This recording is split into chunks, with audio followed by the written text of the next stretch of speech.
قلت له كابتن هاني احنا كنا وعدنا الساده المشاهدين بانفراد اخر حصري لقناه شباب شجع كوره خاص بالتحكيم، كنا عملناه. طبعا بنستأذنكم في وجود كابتن ياسر الحكم الدولي المعتزل وبنتكلم عن التحكيم. بالمناسبه هناخد قلنا قضيه كبيره جدا يا كابتن هاني، يعني كابتن ياسر اتكلم، كابتن محمد على علم، كابتن هاني رئيس اتحاد الكره الخماسيه تحت التأسيس.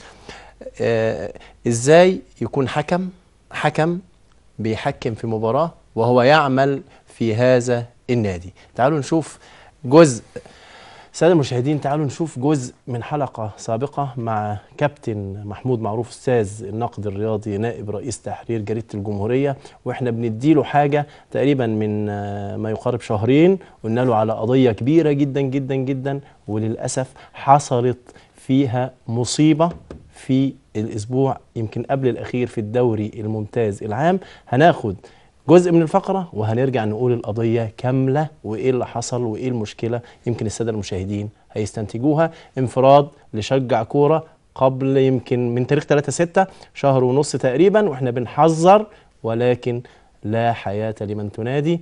فقرة من حلقة سابقة وانفراد لشجع كورة.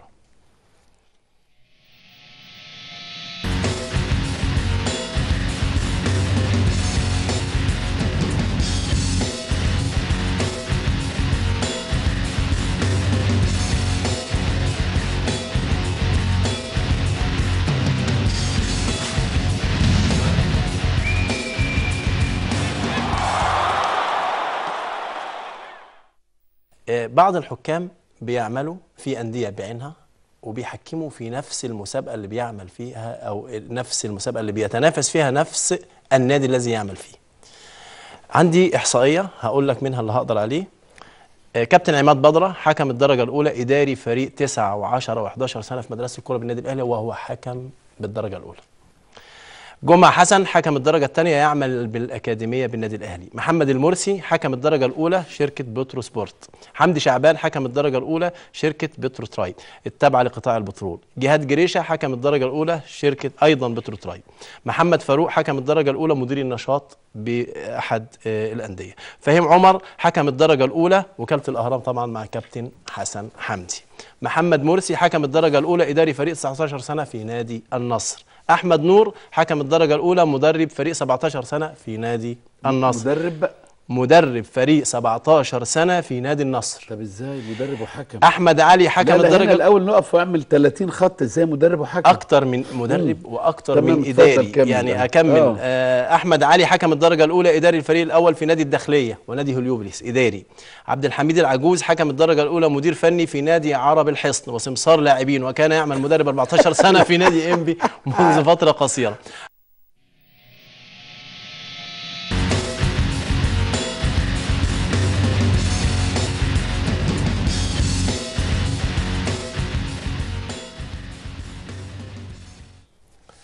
سادة المشاهدين التحذير ده كان بتاريخ 3/6. هقول لكم 5 أسماء يمكن اتقالوا في الحلقة ما زعناش لأن الحلقة كلها كانت عن الحكام المعينين إداريين ومدربين في أندية. كابتن ناجي متولي، كابتن أحمد حافظ، كابتن ياسر فوزي، كابتن محمد المرسي، كابتن نور سعيد، كل دول معينين في وادي دجلة. كسبوا وادي دجلة الإسماعيلي يمكن معانا بعض الأهداف، كسبوه 2-1 بهدف تسلل أبقى على وادي دجلة في البطولة. كابتن هاني قبل ما أوصل لكابتن ياسر، رأيك إيه في الفساد اللي في اتحاد الكورة ده؟ ما هو فساد. رأيك إيه يعني إزاي إحنا كارثة مروعة طبعا، كارثة مروعة. يعني أنا أبقى حكم ومدرب واروح أحكم للفرقة اللي أنا بشتغل فيها ده أنا أول مرة أعرف الكلام ده بجد يعني. هلا حكام يعملوا الكلام ده بالطريقة دي، ده إيه ده يعني؟ في تسيب وفي تخبط وحاجه نيله يعني. وده يقول لك ان اتحاد الكوره برضو يعني زيهم.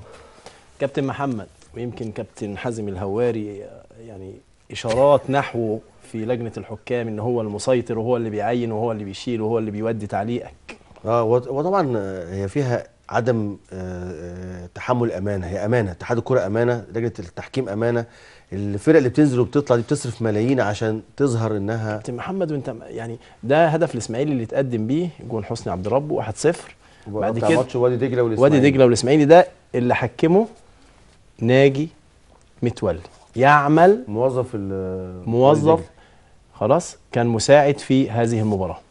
لا فيها طبعا ظلم الانديه الثانيه المنافسه زي سموحه وزي اتحاد اسكندري وزي المقاولين العربي اللي نزلت، يعني طبعا ده هدف ما فيهوش مشكله. ده هدف التعادل. بص بقى التسلل وهو حامل الرايه الموجود اللي المفروض يشير بالتسلل. بص معايا يا كابتن هاني بعد اذن حضرتك. يعني دي كره تلعب، شوف الراجل اهو متسلل تسلل واضح طبعا اللي على الناحيه دي كده لوحده ناجي متولي بيعمل في وادي دجله. بص الراجل، بص الراجل وقدام عينه اهو، قدام عينه اهو اوفسايد. ما هو وضع الكوره بدايه لعبها هي بدايه الاوفسايد اللي هو من ساعه لما اللعيب بيلعبها لزميله. وحتى اقول لك حاجه، حتى لو هي يعني مقصوده ومش مقصوده، اولا غلط في التوزيع التحكيم. يعني انا عايز بقى تعليق كابتن ياسر، وقبل التعليق عايز اقول حاجه، ان كابتن ناجي متولي ده انت تعرف ان هو كان حكم مباراه مرجان احمد مرجان. ما انا عارف. كان حاجه كابتن ياسر. انا طبعا انا مش هلوم، ما اقدرش الوم ناجي. امال تلوم مين؟ هقول لحضرتك. اولا طول ما احنا هواه كحكام، يعني الدكتور عامل مشروع للحكام المحترفين في الكره الخماسيه وجميل جدا. الدكتور محمد علي جميل جدا. اتمنى ان هو ينفذ في ال11، لانه لو اتنفذ في الخماسي او في ال11 لا يمكن اي حكم هيعمل غير ان هو حكم. دي قضيه، انا بتكلم في مصيبه معلش بعد اذن حضرتك، مروعه زي ما قال كابتن. ما هو انا دلوقتي هاوي ليا وظيفه، هاوي لازم هيبقى ليا وظيفه عشان بيتي واسرتي. يا سيدي انا هاوي وليا وظيفه واتحاد الكوره فاسد والناس بايظه وعينوني حكم مساعد. ابسط حاجه اقول اتنحى زي مش ما ينفعش يا جماعه. هحكي لحضراتكم واقعه معايا انا شخصيا. اتفضل يا كابتن ياسر. انا في اسبوع في الاسبوع قبل ماتش مباراه المقصه والزمالك، الاسبوع اللي قبليه عينت في المقاولين والزمالك. الزمالك اعترض؟ لا انا اللي اعترضت. انت اللي اعترضت؟ كنت قبلها باسبوع كنت محكم انبي والمقاولين. عارف الرد كان ليا ايه؟ روح العب.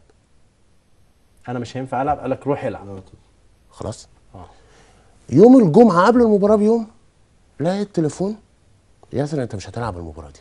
يبقى الحكم هيتلام ازاي لما بيتقال له روح العب؟ يبقى انت رفضت في البدايه وبعد كده قال لك روح العب، انت وافقت، الزمالك اعترض قال لك ما تروحش تلعب المباراه خلاص. انا قلت واجبي. ممكن يكون ناجي قال واجبه. صحيح. هيتلام ناجي ليه؟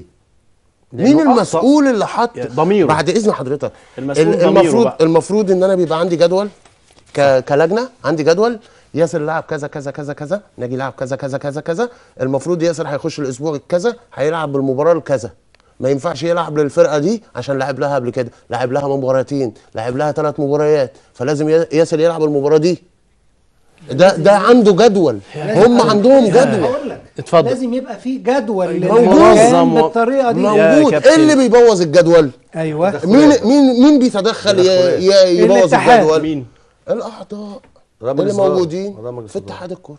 بس لمصالح مع انديه، مع انديه. تمام. يعني انا لما مع احترامي الاهلي كسب البطوله بكفاءه ويستحق البطوله عن جداره، قلنا الكلام ده، لكن ما ينفعش برضو مباراه مهمه وفاصله ما جيبش كابتن فهيم عمر اللي بيعمل في وكاله الاهرام للاعلان وتحصل مصيبه وتحصل كارثه، ممكن يكون محق وممكن يكون غير محق، وبعد كده اقول بعد كده نقول يا ريت اللي جرى مكان. ما ينفعش اجيب ناجي متولي يحمل رايه ويكسب فرقه بهدف تسلل، الله اعلم بضميره وبنيته، وادي دجله، يعني كلام. استاذ عزت انا بقول لحضرتك، انا جيت اعطاني ماتش قلت له لا مش عايزه، قال لي لا روحوا، هقول له لا؟